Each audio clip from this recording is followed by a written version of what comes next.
Ancient summer festivals fully embodied the post-spring season and were known for their themes of sex, fertility, abundance, and general hedonistic frenzy. Ancient European peoples were well known for their passionate seasonal holidays. Their lives were inextricably linked with nature, and so as the seasons came each year, they would hold celebrations honoring the gods and recognizing the new gifts and challenges that the months ahead had to offer. But perhaps the most fun and unique holiday was the summer festival of bright fire.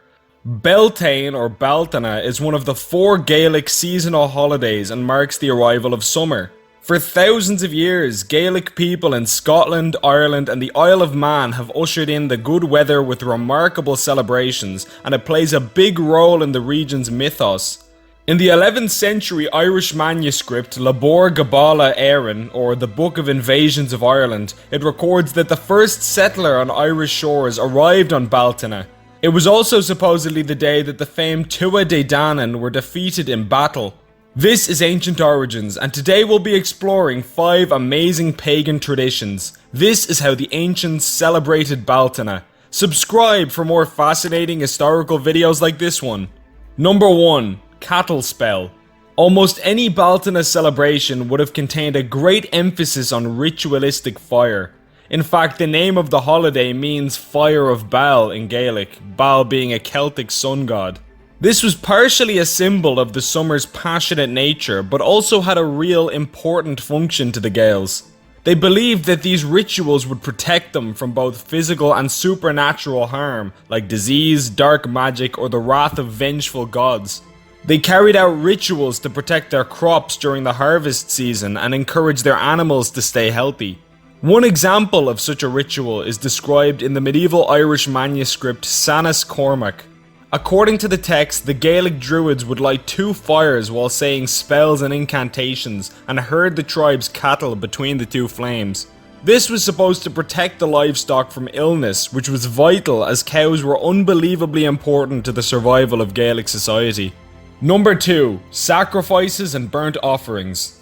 Another ritual was described by the historian Geoffrey Keating, who said that in medieval Ireland each Beltane, the people would gather at the hill of Ishnok and burn an animal sacrifice to the god Bel. Medieval texts speak of a great Gaelic hero lighting a ritualistic fire on Ishnok that supposedly burned for 7 years straight. Modern excavations at the hill have since found charred bones showing just how real these rituals were. The act of giving up a sacrifice for the gods in return for a bountiful harvest seems to have been a normal part of the Beltane celebration. Number 3. Appeasement of the fairies. It was common practice in ancient times for Gaelic people to light ritualistic bonfires and dance around them in a frenzied state. The Gaels believed in a race of magical people named the Aesci, who were like spirits or fairies, and often they would carry out fire rituals like this to placate them and prevent these creatures from sowing death and destruction on the tribe. Many scholars speculate that these beings were holdovers from more ancient nature spirits and gods. They were thought to have terrible destructive power, and so keeping them on side was very important for the ancient clans. Number 4. Courtship and marriage. It was customary for Beltane rituals to include courting. The tribe's youth who had reached marriageable age would spend the day gathering blossoms and flowers from the woods and meadows to attract a partner during the night's festivities. When the night came, the young men and women would pair up and find their match as they would today at a party, and would often be married either on the spot or in the coming summer season. Number 5. The Maypole.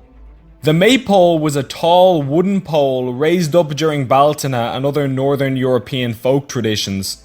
They often would be seen adorned with garlands symbolizing growth and rebirth, and observers would dance around it in a ritualistic ceremony. There are many theories and ideas as to its exact purpose and meaning.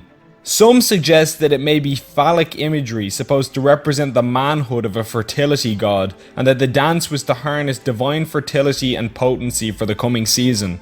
This idea was suggested by both Sigmund Freud, the world-famous psychoanalyst, and Thomas Hobbes, a father of modern philosophy. Historian Ronald Hutton, however, says that there is no evidence for this idea. Another theory states that Germanic and Norse pagans may have started this tradition as a symbol of their sacred trees, as they tended to venerate plants such as Thor's oak and Yggdrasil, the world tree that connects the 9 realms. Whatever the case may be, the Maypole has been recorded as a symbol of Beltane from as far back as the 13th century and is believed to be much older. All these traditions add up to a very mystical, esoteric, and fascinating religious holiday, which tells us much about how the ancients viewed the world and the cyclical nature of life.